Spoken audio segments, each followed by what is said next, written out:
चला, खूप दिवस झाला आलू पराठा खाल्लेला नाही ना, बनवूया एकदम सोप्या पद्धतीने. चला बनवूया मस्त गुबगुबीत आणि टम्म फुगलेला आलू पराठा. यासाठी आपल्याला फक्त आलू आणि गव्हाचं पीठ लागणार आहे. आता येथे मी 3 मीडियम साईजचे बटाटे घेतले होते. एका बटाट्याचे 8 काप करून हे आपल्याला उकडून घ्यायचे आहेत. आता यामध्ये घातलेलं आहे 1 कप पाणी आणि हे ठेवलेलं आहे उकडण्यासाठी. आता गव्हाचं पीठ आपल्याला लागेल तेवढं घ्यायचं, त्यामध्ये घालायचं आहे मीठ आणि फक्त पाणी टाकून हलक्या हलक्या हातानं चुरून घ्यायचं आहे आणि अर्ध्या तासासाठी भिजत ठेवायचं आहे. आपले बटाटे आता येथे छान उकडलेले आहेत. थोडेसे थंड झाले की यावरचे आपल्याला साल काढून घ्यायचे आहेत. अशा छोट्या छोट्या फोडी करून जर बटाटे उकडले तर ते खूप लवकर उकडतात आणि सालही खूप लवकर निघतात त्याचे. बघू शकता मस्त आपले बटाटे इथे उकडलेले आहेत. आता ह्या सर्व बटाट्याचे आपल्याला साल काढून घ्यायचे आहेत.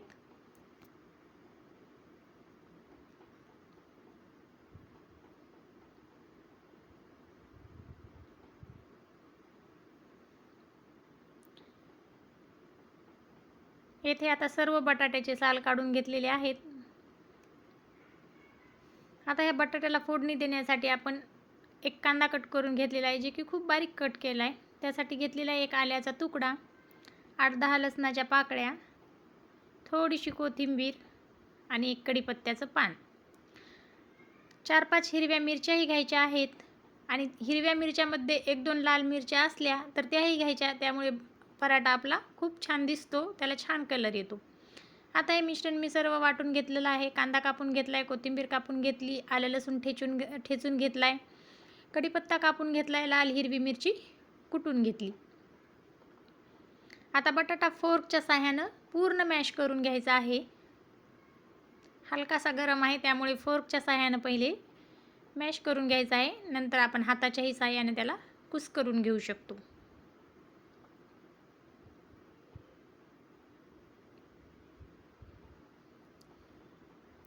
बटाटा थोडाही जाड ठेवायचा नाही, त्यामुळे आपला पराठा फुटण्याची शक्यता असते. त्यामुळे पूर्ण ते मॅश करून घ्यायचं आहे. बघू शकता आता थोडीशी गाठ राहिली तर आपण हे हातानेही चुरून घेऊ शकतो.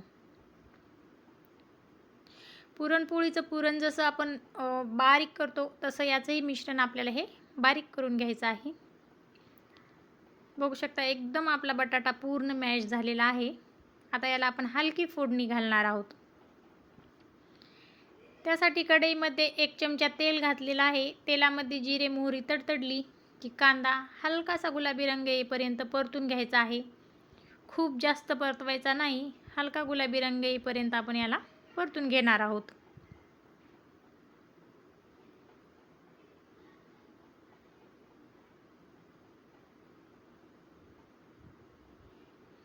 कांदा आपला आता हलकासा गुलाबी रंगावर परतलेला आहे. आता यामध्ये घालणार आहोत आलं लसूण पेस्ट,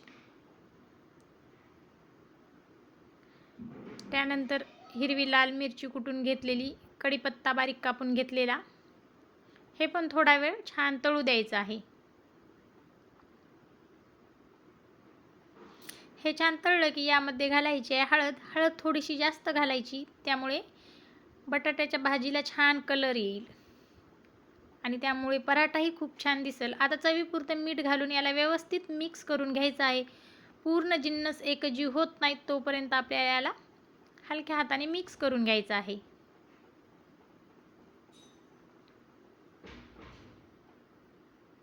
बघू शकता छान आपली आता इथे बटाटा मिक्स झालेला आहे, पूर्ण एकजीव झालेला आहे. आता हे थंड होऊ द्यायचं आहे. एका ताटामध्ये काढून घेऊन हे सारण आपल्याला पूर्ण थंड करून घ्यायचं आहे. मस्तच झालेलं आहे. आता यावरती घालूया कोथिंबीर. थोडंसं 5 मिनिट ठेवून त्यानंतर हाताने छान एकजीव करून घ्यायचं आहे.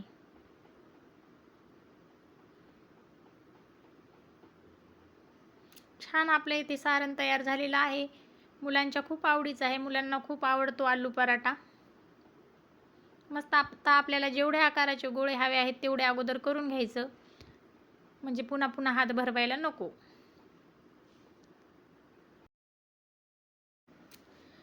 छान गोळे तयार झाले की पोळी पाटावर पहिले छोटीशी एक पोळी लाटून घ्यायची आहे. बघू शकता एवढ्या आकाराची पोळी लाटून घेतली की यामध्ये आपल्याला हव्या त्या आकाराचं सारण घालून पराठा लाटता येतो. मी इथे स्क्वेअर आकार दिलेला आहे. आता तो व्यवस्थित बंद करून घ्यायचा आणि हलक्या हलक्या हाताने आपल्याला हे पराठा लाटून घ्यायचा आहे. बघू शकता तुम्हाला जर पोळी पाटावर लाटता येत असेल तर पोळी पाटावरही लाटा किंवा मग कपडाही घेऊ शकता. कपड्यावरती अजिबात पराठा चिटकत नाही. पराठा हा आपला छानच होतो. जसा आकार दिलेला आहे तशा आकाराचा आपल्याला हे छानपैकी लाटून घ्यायचा आहे. तव्याला अगोदर मस्त तूप लावून घ्यायचं आहे. तवा आपला आता छान तापलेला आहे. याला सगळीकडून तूप लावून घ्यायचं आहे.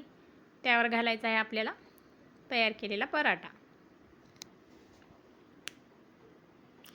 दोन्ही बाजूनी छान खरपूस भाजून घ्यायचा आहे. पराठ्याच्या दोन्ही बाजूने आपल्याला तूप लावून हे छानपैकी भाजून घ्यायचं आहे. बघू शकता मस्त कलर आलेला आहे पराठ्याला.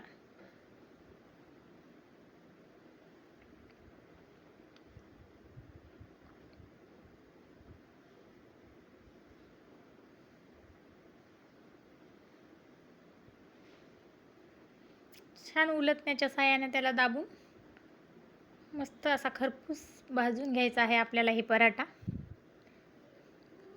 स्क्वेअर आकाराचा पराठा आपला इथे तयार झालेला आहे. आता दुसराही पराठा मी असाच केलेला आहे स्क्वेअर आकाराचाच. तोही छान खरपूस भाजून घेतलेला आहे. बघू शकता मस्त टम्म फुगलेला आहे.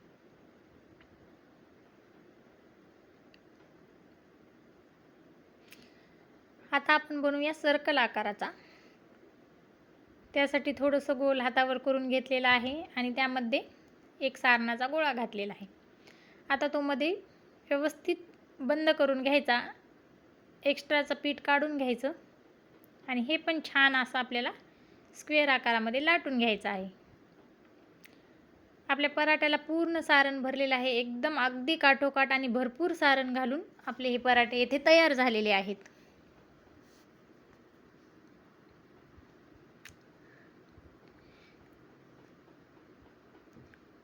यालाही खालून आणि वरून तूप लावून मस्त खरपूस होईपर्यंत आपण हे भाजून घेणार आहोत.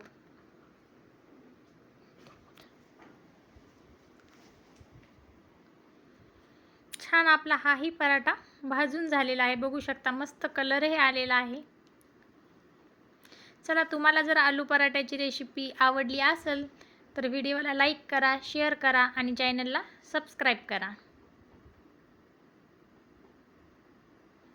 छानपैकी आपले आता इथे आलू पराठे तयार झालेले आहेत. हे आपण मस्त गरमागरम चटणीसोबत सॉससोबत खाऊ शकतो. बघू शकता अजिबात हा पराठा अगदी दिवसभरही तुटत नाही, फुटत नाही. छान असे एकदम मऊ लुसलुशीत आपले हे पराठे झालेले आहेत.